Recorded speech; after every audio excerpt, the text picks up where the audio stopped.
Art has officially broken me. I don't know why, but there is something about art that just seems to really catch you and just seems to make you want to get into the field in general. Now, it doesn't matter if it's just something as basic as like painting or drawing, but in the case of what I've experienced with model kits in general, specifically Gunpla, there definitely is some creativity differences with what you can and probably might actually put so much time to consume.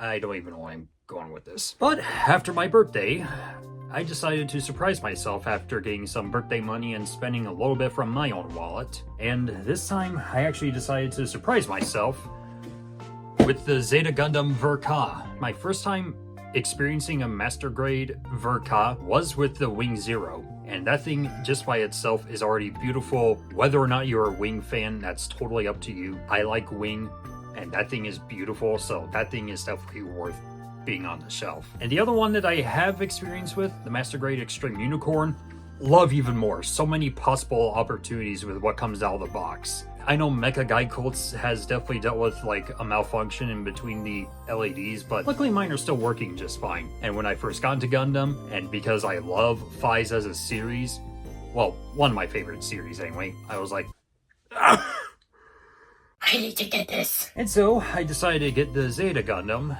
just out of sheer curiosity. I know I'm a bit late to the party, but better late than never, I guess. And now some of you guys might have remembered my custom Rising Freedom Gundam that I decided to upload on my birthday. And I already shared some of the trial and error that I went through when it comes to just custom painting the blue on this. It's decent just by what I was able to do, but luckily I decided to fix that mistake when I actually decided to custom paint the Zeta myself. And I actually didn't decide to go by the color guide because, like I said before, mixing model paints is way out of my league at the moment, but I decided to do a mix of spray painting as well as a little bit of model painting. And while it's known to be the very first Gundam to actually transform, and so I actually decided, hey, I also like Transformers, why don't I go ahead and get this? So I did. And for this baby, I actually decided to custom paint it after the G1 Jetfire toy, which obviously if you know your history for Transformers,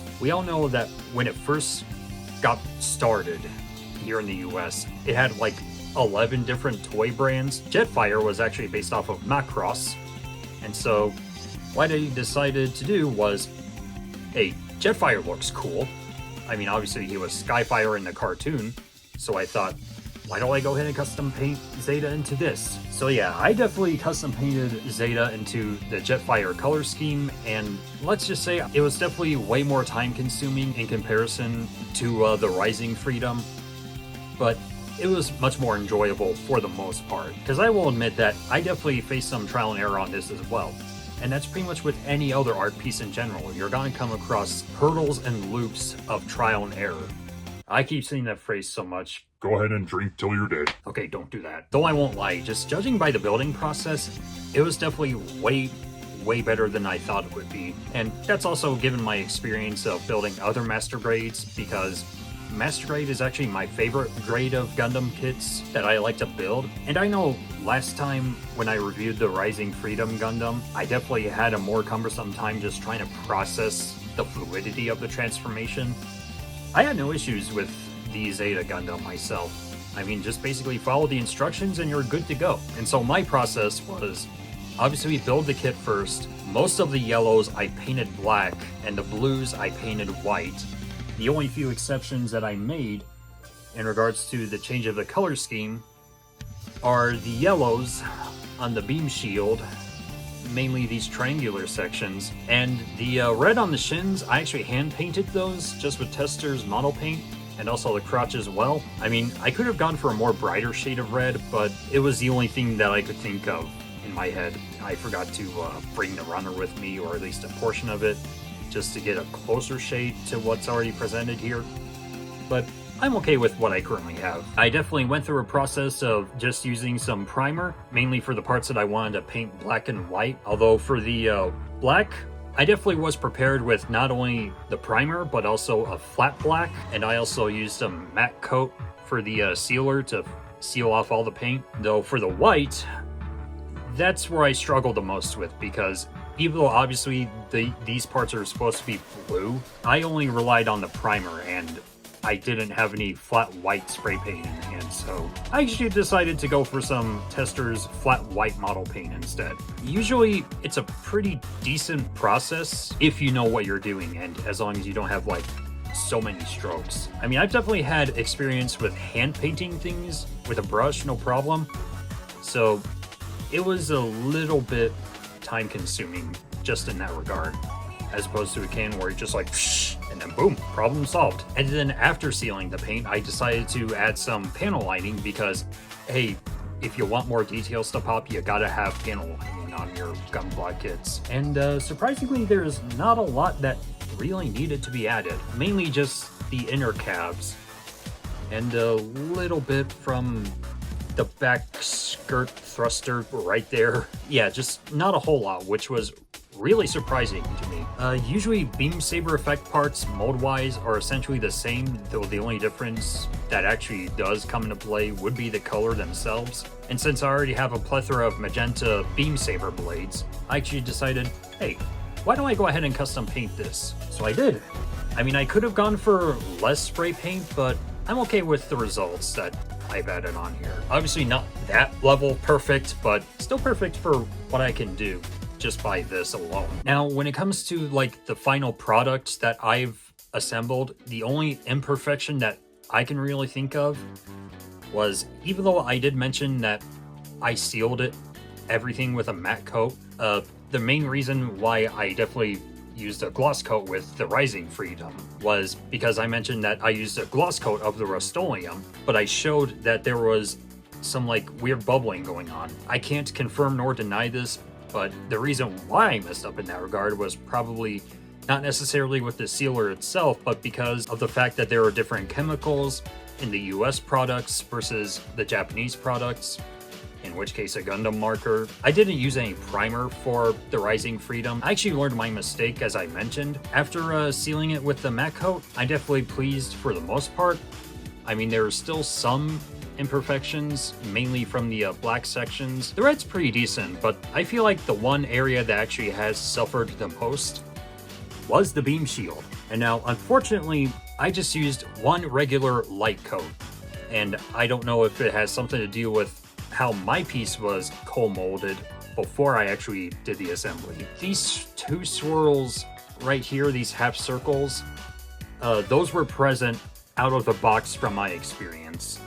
And when I actually sealed this, even just dealing with a lot of other grease marks, well, they're not actually grease marks because I don't know, it's really hard to explain. I don't even know how to explain this, but just one coat was enough for this. I feel like if it's just sitting on shelf, just being like this, just being like, hey, that actually looks pretty good. Until you look up close and like, oh my god, what is all that? And obviously, given my choice of colors that I use for this, I decided to follow the instruction manual just to see where the water slides should go on. And so I only did a handful of the water slides, not every single one of them, because I did want to add like those small circular water slides that actually read like warning, caution, yada yada yada. I wanted to add those on the white section on the chest, but unfortunately I looked carefully at the shape of it and it wasn't exactly what I was hoping for it to be, as if it were unpainted, and so I decided to skip out on that. But the process of adding water slides, more water slides than I thought I would anyway, it was very tiresome. So I just have to choose a water slide and then cut and then dip it in the water and paste it on there.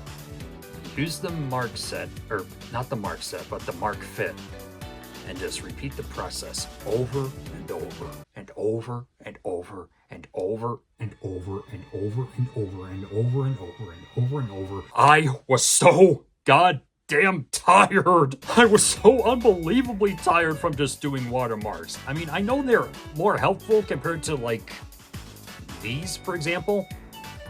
I mean, those are just like for basic details, but just like basic decals. Water slides are better, but my god, I really wish it wasn't so time consuming. SOS and help. In fact, the biggest water slide that I actually had to apply on would be the AG, the Anti-Earth Union something or other. You'll see it in the B-roll, but I actually applied this a little lower than expected, but I actually prefer things to actually not be raised when it comes to the water slide, so I was actually able to do that. But one thing I actually noticed after applying the water slide on, and after clearing this coat, and after adding the sealer as well, was the A, mainly right around there, is a bit off-centered and out of focus. There we go. That corner of the A right there is not as straight as I thought it would be. So, nothing I can really do, but I did my best with the water slides that I was able to apply on. I mean, I could have added all the water slides on as many places as I could, even just by going out of my way to ditch the instructions. Well, that's very time consuming. So I didn't. I mean, I could have, but I didn't.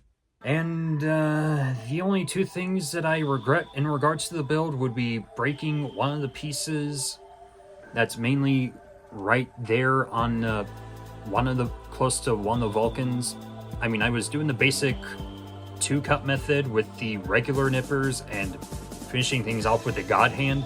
That was like my first time experiencing breaking something like from the runner itself. And so I was like, oh my god, I can't believe I broke this. But luckily I had some Tamiya cement to help me out with that, so yeah, problem solved. And the only other regret that I did was not seal the bottom of the feet and panel line them. That's it. Let's just say in comparison to the Rising Freedom, in regards to like the paint, the custom paint job journey, and the build alone, I don't know, maybe it's because, like I mentioned before, I'm more of a master grade connoisseur when it comes to Gunpla.